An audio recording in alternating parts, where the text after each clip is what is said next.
Hey guys, what is up? It's Dusty here and welcome back to another crypto video, and today we have some very interesting news regarding XRP. Just know that a very important report was just released that showcases some interesting XRP insights. Now, before we move on, make sure that you press that like button and let me know down below if you are still bullish on XRP. Let's get it. So the first part, in the latest XRP markets report, we discuss Ripple's XRP holdings, which are now less than 50% of the total supply.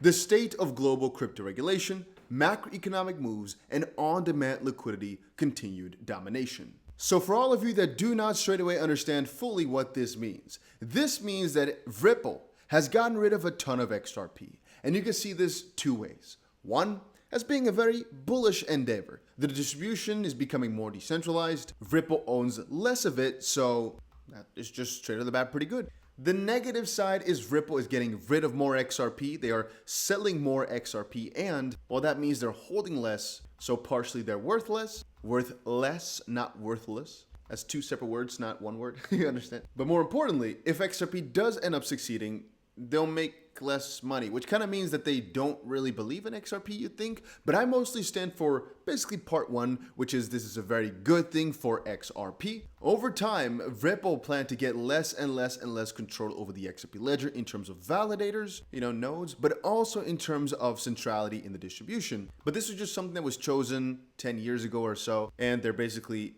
helping out to achieve this goal piece by piece. And so honestly, this is a very nice endeavor, or I should say a very nice announcement. But let's look a little bit deeper. Another reason this is actually quite exciting is because people used to always say that a negative thing about XRP was that Ripple owns so much. But the fact that they're getting lower and lower, the number of XRP that they own, it helps out for the haters.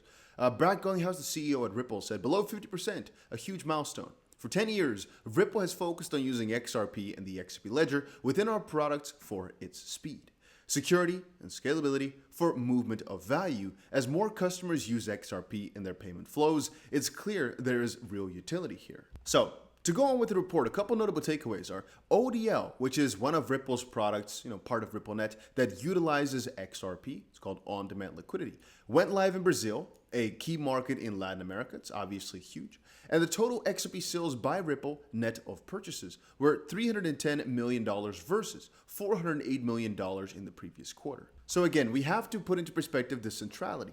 The whole centrality issue is becoming non-existent, as Ripple now owns a minority stake in the total XRP, but they actually only own 4 out of 130 plus validator nodes, which I guess is pretty freaking decentralized. There's no other way to say it. They then talk a little bit more about the macroeconomics, like for example, how let's not say exactly the start of this. Let's just say they're talking about how the US dollar is doing, how the stocks are doing, the correlation is doing, then a little bit about the Ethereum merge, a little bit about how NFTs are increasing utility, and fun fact, NFTs on the XP ledger coming up in a couple of days.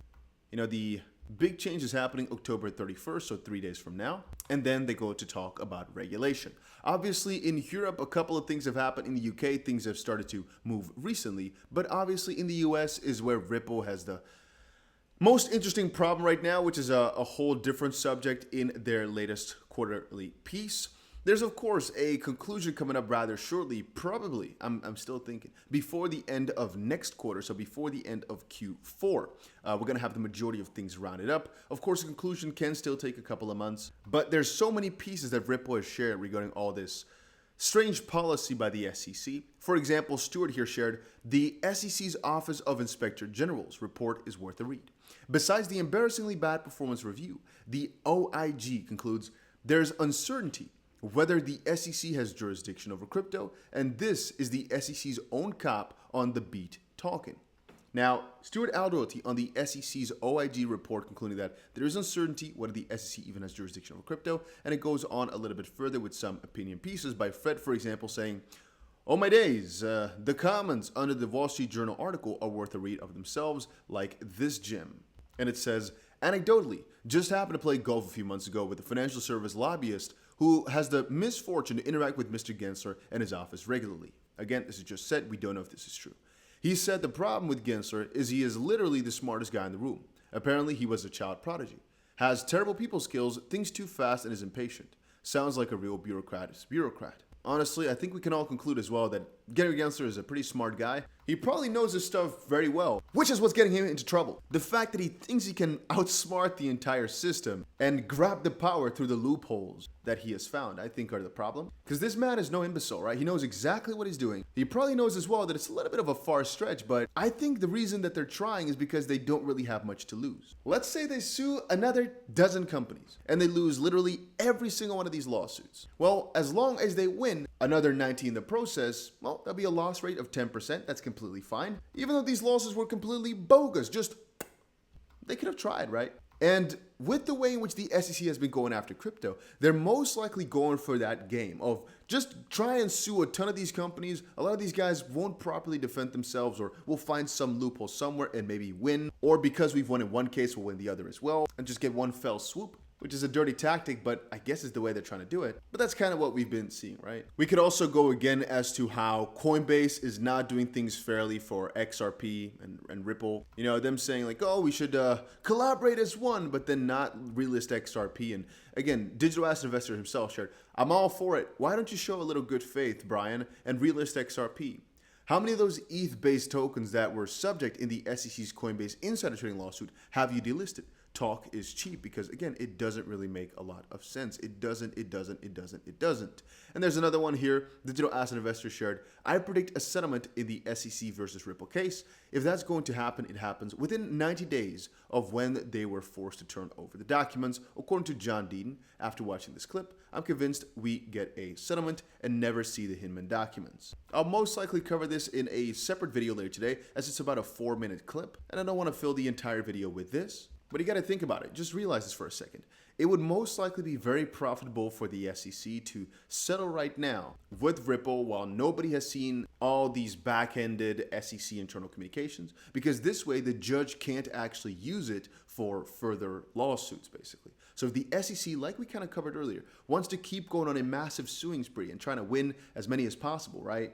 It'll be very nice for them if the least amount of information about their internal policy has been made public, because that would be an easy way for those guys to defend themselves. And so if the SEC could stop Ripple from getting this info, well, they'll most likely attempt that, and it makes a lot of sense. And to that same degree, Ripple most likely knows this and will put some pressure on it because they have a couple of conditions under which they will settle. And so it's surely possible. To move on a little bit in this article, again, we have the SEC versus Ripple case. We have ourselves a little update for November, as obviously more and more documents are going to be produced.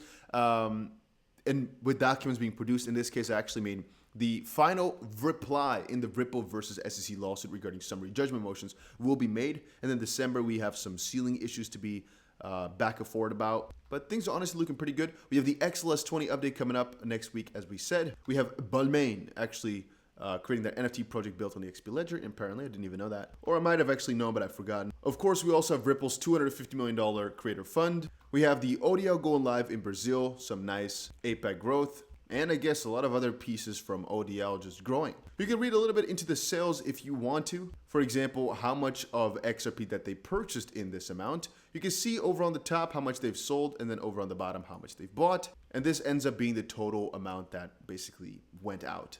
You can also read a little bit more into leases of XRP, which are mostly done for market makers. And the reason that they're pointing this out is because very often people are looking at these leases thinking, oh, these are sales. This is where Ripple is selling a ton of XRP right now, but they're just basically handing it over to them, where eventually it is returned back to Ripple. And the amount of leases outstanding in Q3 was 91.1 million XRP. We can a little bit more about the escrow. I don't think it's too necessary though. As we know, about 1 billion gets taken out every single month. And in this case here, about 2.1 billion was put back. My dumb hat is noticing now that you guys can't see it properly because this is actually centered and not a document that's skewed to the left.